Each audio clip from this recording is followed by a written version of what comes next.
Welcome back to the Brooklyn Knitfolk Quilt Along tutorial series.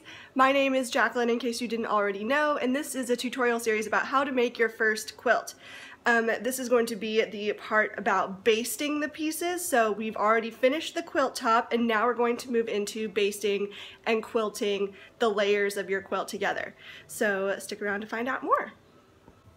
Alright, so now that we're ready to baste our quilt pieces together, the items we're going to need are, of course, the quilt top, the backing fabric, which I'm just using a sheet for mine, which is a brilliant suggestion from a viewer and a cost-effective way to save money on backing fabric. You're going to need your batting, which is the layer that goes in between the backing and the top to make the quilt warm. Basting spray, which comes in a variety of forms. This is what I just picked up at Michael's. There are other ways of basting a quilt together using pins, or two ways: basting with pins or spray basting. I prefer spray basting just because I find it easier as far as like trying to dive into the fabric. I prefer basting just with the spray because I find it easier, but pin basting is also an option. And then you're going to need some sort of tape, masking tape or painter's tape, to tape our backing sheet to the floor. Let's get started. A few things I want to mention before we get into the tutorial for the basting. Your backing fabric, the piece that's going on the back of your quilt, needs to be at a minimum 4 inches larger than your quilt top on the lengthwise and height-wise section. So for example, if your quilt is 60 inches by 64 inches for your quilt top, then your backing fabric needs to be 64 inches by 68 inches at a minimum for that backing fabric. That's because when we quilt it together, you're going to lose some of that edge when it kind of shifts around a little bit, and we're going to need that edge when we bind it together. And another thing I want to talk about real quick is the basting spray. It can get messy, and it's definitely advised to use it in a highly ventilated area. So open up your windows, maybe keep kids out of the room. I'm probably going to put Jafar and Mika, my cats, into my bedroom for this task, just because the fumes can be toxic and you just don't want to do anything that can hurt kids or pets. So this can also get kind of messy as well. So just keep that in mind as we're working with it. And if you're working on a carpeted surface as opposed to a wood floor or tile like I have in my apartment, T-pins are going to be something you're going to want to use to tack down your backing fabric, which I'll show you in just a moment. So now we can get started. Okay, so I have my windows open behind me. I'm very aware that there are lots of birds chirping, so hopefully that won't be too distracting and that it will be kind of calming, hopefully. Because it'll probably be able to hear it in the sound a little bit. So have my windows open, good ventilation. The first step I'm going to do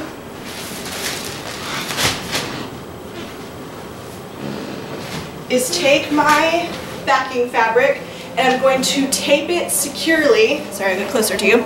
I'm going to tape it securely to the floor. And what we're going to do is we're going to tape the opposite corners first. So you're going to take one corner to the floor, or tack it with a T-pin if you're using a carpeted surface, and then you're going to tape or tack the opposite corner to the floor, and then vice versa, and do the same thing for the other sides. When you're tacking your backing fabric to the floor, you want to make sure that the right side is facing the floor, meaning when you are looking at it, the wrong side of the fabric should be facing you. When you're taping or tacking your backing fabric to the floor, you want to make sure that it is taut. You want it to be, you know, not loose or anything like that, but you definitely do not want to stretch it, because stretching when you quilt the pieces together, the layers, is going to have kind of a rippling effect on it. So just make sure that it's taut, but it's not stretched.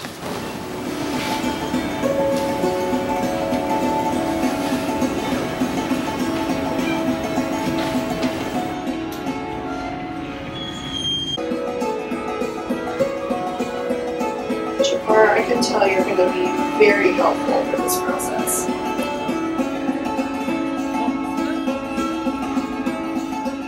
This is not working out the greatest, honestly, because my living room is too small, but I'm just going to do it to the best of my ability. And take the final final corner over here. So I've taped my 4 corners. Honestly, it's not that taut, which kind of sucks, but my living room just isn't big enough to really do it, so I'm just gonna work with the best I can, get it as straight as you possibly can, and then we're going to move into basting the batting to this batting fabric. Alright, so the next step, basting the batting to the backing with your basting spray. So you're going to open up your batting. I have the twin size batting. I'm going to post a link in the show notes to some really good information that I found about how to purchase the correct batting for the quilt you're making. And actually the word correct is not what I mean by that at all. What I mean to say is there are a lot of different types of batting out there. Some quilts don't even use batting. Like if you're living in the middle of Arizona, you may not even want to use batting because this is what makes it warm. So there's a bunch of different things like the thickness of it, and there's a word for it that's escaping me right now, but the thickness of it can affect like how chunky the quilting looks, like how puffy the quilting looks. Like some people use double layers of the batting to get like a really plush effect with their quilting, and that's to make the quilting shine.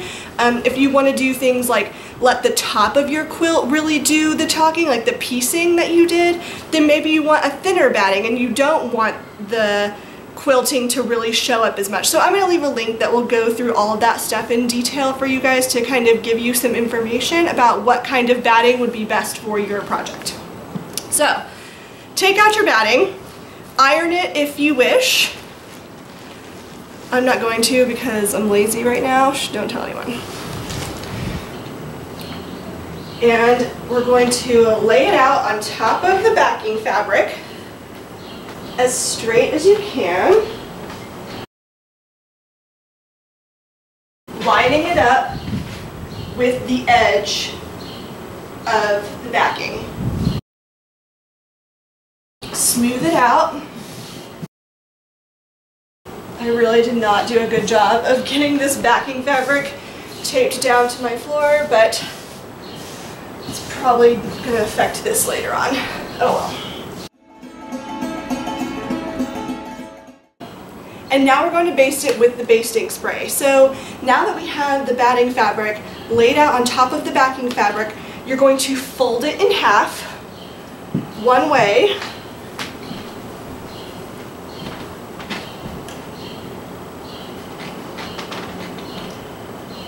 I'll explain it close up before I start doing it.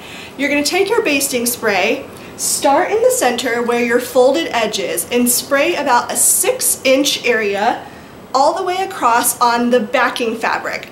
Once you spray that 6-inch spray across the backing fabric, then you're going to roll up the batting, pat it down, do another 6-inch strip, roll it up, pat it down again. So you're just going to keep up with that process from the center up. Once you finish the first half, then you're going to turn around, fold down the back half of it. Same thing, spray a 6-inch strip along the width of your quilt, push up the batting, and then tack it down. Spray another 6-inch strip, roll up the batting, pat it down to the backing, etc., etc. Does that make sense? Let me know if you have any questions.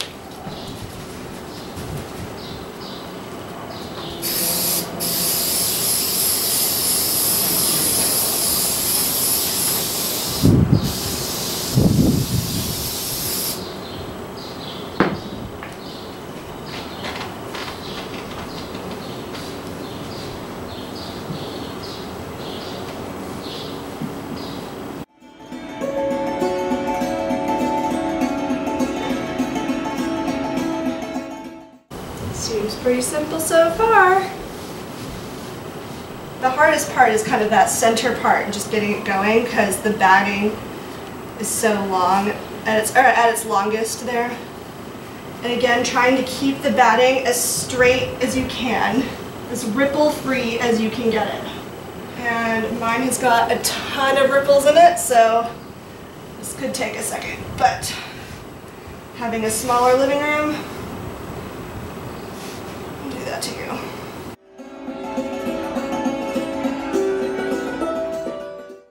And it should be, if you're spraying really light coats, it should be fairly easy if it's not flat to just kind of pull it up a little bit, smooth it out. Perfection is not the name of the game here. We're just trying to do it as well as we possibly can. But take your time, don't rush.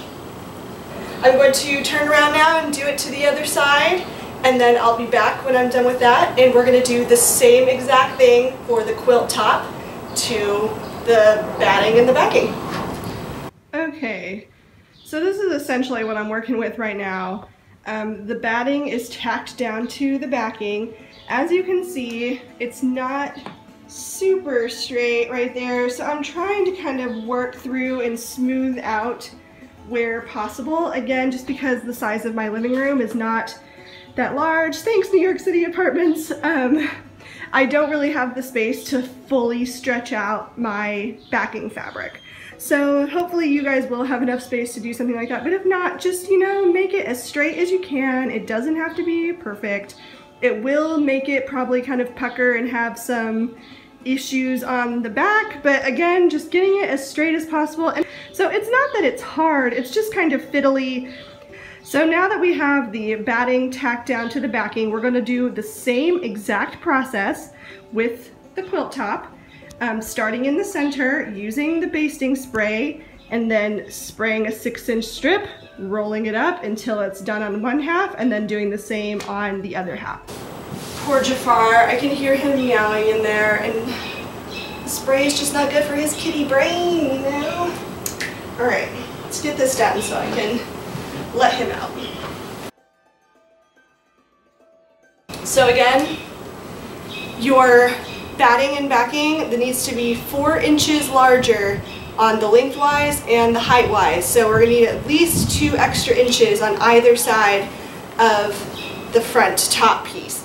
I honestly like to have a little bit more just because I can always trim it down later on, and I have had quilts kind of like move around a lot on me, and I had like 4 extra inches on every side of it, so 8 extra inches total, and it's still, you know, I just like to have a little bit of that extra reassurance because I can always trim it down later, but at the minimum you're going to want 2 inches on every side of it, 4 inches total lengthwise and height-wise.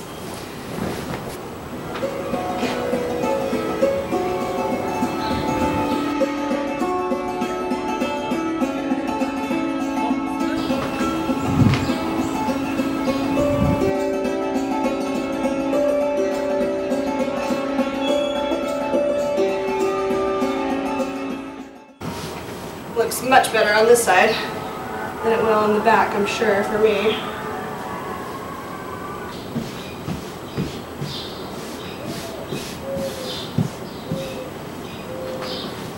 Alright, pretty pleased with how that side looks, or for the quilt top. Now I'm just going to do on the reverse.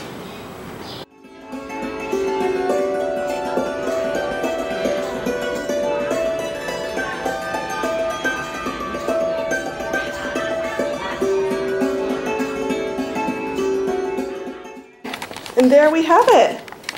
I'm really quite pleased with how the top unrolled. I'm guessing it's because it was ironed, which probably made it a lot simpler. Now what I'm going to do is I'm going to untape the batting fabric, which has already come untaped, as you can see. I'm going to untape the batting fabric, and I'm going to see if I can't try to smooth out the backing a little bit. I'm not going to like pull it up and off of it all the way, but just to see if I can't get that any smoother on the back, because I'm sure, let me flip it over here, it's like quite rippled, as you can see. And when I quilt these layers together, it's going to be kind of stuck like that if I don't do anything about it now. So I'm going to try to fix that as best I can, but that's essentially basting your quilt layers together. So now that we've basted it, we're going to move on into the quilting section next. And this is where the fun part begins. See you soon. Bye.